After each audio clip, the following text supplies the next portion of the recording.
Today on The Real Story, Connecticut Republicans are positioning themselves for what they think will be a very big year. And the State House Minority Leader Larry Cafero is here to tell us what he thinks is on tap. And later, Education Commissioner Stephen Pryor stops by. We'll talk about new education reforms and the state of Connecticut's schools.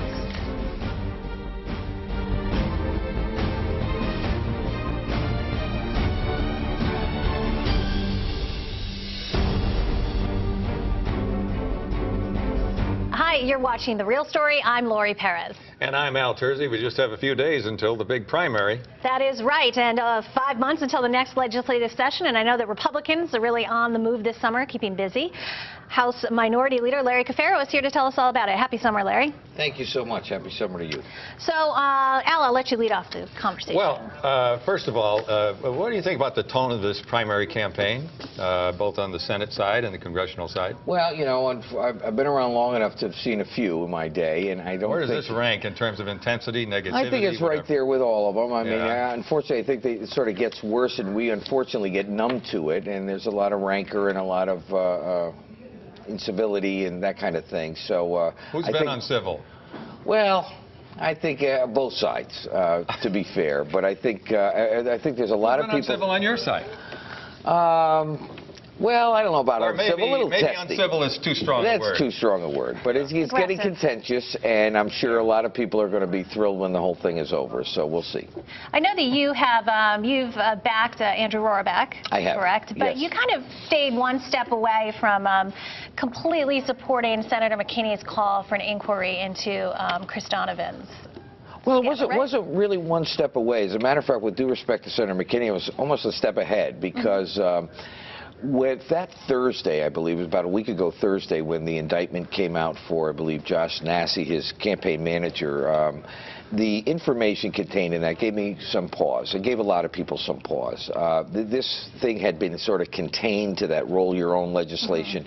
And that particular indictment seemed to indicate, along with the Stan Twardy investigation, indicate that it might be broader than that. And as a result of that, I had instructed my staff to sort of do research on how we could investigate this matter. Now, understanding it's an ongoing federal investigation, I had conversations with the majority leader expressing my concerns and frankly, the need that we needed to investigate it.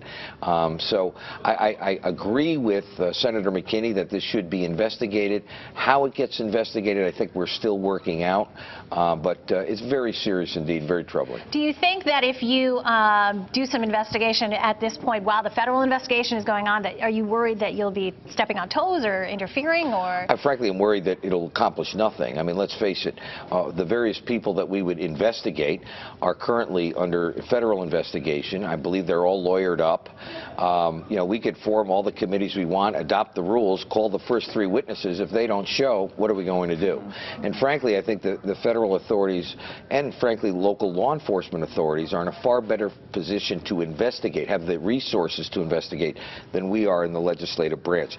What typically is reserved is after that is done and guilt is assessed or people plead guilty, that is when the legislature steps in to dole out punishment, if you will, and then, of course, to take steps to hopefully make sure that things that did happen don't happen again. Well, in this case, if I understand the federal allegations correctly in the indictments, you've got allegedly a staff member from Chris Donovan's Speaker's office feeding information to some former staffer who's now the campaign manager about pending legislation. Now, that's pretty darn serious. It is serious, but interestingly enough, Al, that's not the part that led to the arrest. The part that led to the arrest, from what I read, is the allegation that the campaign manager participated in getting donations in cash and forging or getting dummy donators to fill out their names. Right. That's what he was arrested for. Right, I understand that. What you've just stated. But this is the Speaker's office is what you're concerned That's what I'm concerned with, because now it was at that point that this started to reach into the legislature. Up until that point, it was sort of campaign staff, and that's what we're a little concerned about. But you're saying you're prohibited in some way, legally, ethically, or whatever, from moving forward with your own independent legislative probe while the federal investigation is Not really, underway? Al, but practical matter. Let's face it. First of all, the Constitution is where we first found our jurisdiction, if you will. Article 3, Section 13 says that a legislative body, each chamber, may punish and investigate its own member. Doesn't talk about staff, etc. So, in other words, let's assume that we form this committee. We don't know whether or not we have subpoena power, but even if we did, we subpoena the various people that have been mentioned in the allegations.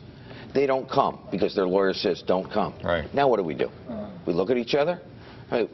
You know, we have to act on things that have been proven and investigated. We don't have that information before us yet. So I think we have to be ready to investigate. I think the time to investigate is a little premature. Well, is the mechanism in place to go when the time is right? It is not yet, and that is the call that I made to the majority leader, saying that we have to start to put together that mechanism. It's really only been done one time in recent history, and that was with Senator Lou DeLuca. Oh, yes, that was only after he pled guilty, and it was at that point a Senate-only committee was set up to dole out the appropriate punishment in that case. It was only after the fact, right, and only to a member. So there are nuances and differences to this case, at least thus far. Are you worried, or do you think that people should be worried because there were so many big bills that you all tackled in the last session?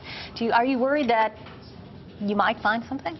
Well, that's the biggest concern. I mean, when you started to hear about the list of 7, it's like, what else is going on here?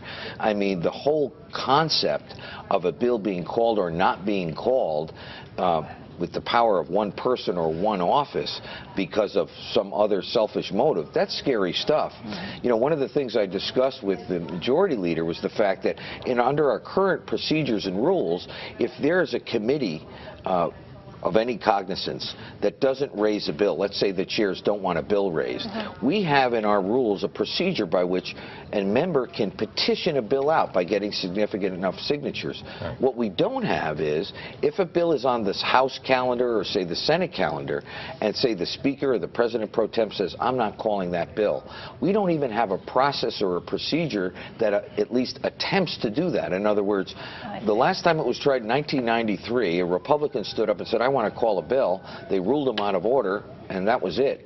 So what I talked to Majority Leader Sharkey about is adopting at least a similar principle that we have in the committee process in the House and or Senate, where if a bill isn't being called for whatever reason, at least an individual member has an opportunity and a process by which they could at least request that bill be called. Interesting. I want to get to another issue that I've covered in recent weeks, and that's Senator Len Suzio's concern and your concern. You added your concern, and many other members of your party have done this. With respect to the plan where inmates, the law that allows inmates to get credit for participating in programs and get out early. Now, this was prompted by the murder in Meriden of the convenience store owner. Frankie Resto, the suspect charged with murder now, he got out early. Right. Now, Mike Lawler, the governor's criminal justice advisor, says, well, yeah, he got out early, but he got out later than he would have under the existing law at the time. The governor's administration has set things in place to really take a close look at somebody's likelihood of reoffending and the risk of letting this person go early. Well, and in fact, Resto, he said, served 91% of his time instead of 85% of his time. He didn't get out until April. Well, former Representative Lawler, dear friend of mine, we have a very big disagreement on that. Let me take you back a little bit. No one has ever been opposed to early release as long as it's earned by participating in programs for non-violent criminals. We've always been in agreement on that. Where we went apart 2 years ago was when they proposed it for violent criminals. I'm talking about arsonists, rapists, kidnappers, etc. And what was the rationale for that? The rationale was everyone could be rehabilitated. And our rationale was that's wrong. There are certain violent offenses that do not deserve earning early release time. We lost that philosophical battle. So now the question was, how will this program be administered? And that's what really is coming under question here.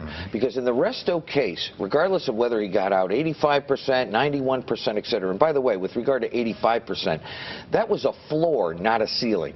Meaning that was the earliest a violent offender could have come out. And he went past that. That was November. He went past that, but that could have happened under the old law as well. And in fact, the reason he went past it is the guy burnt his mattress. He was intoxicated in prison. prison. He caused minor and major disturbances in prison. He was denied a halfway house. He was denied parole. If all those factors are involved, and this was supposed to be a subjective program, how do you give a guy 199 days good time? There's something wrong with the process. We want to continue to hear your thoughts about this, but we're going to take a quick break, right, and we'll come right back. Okay.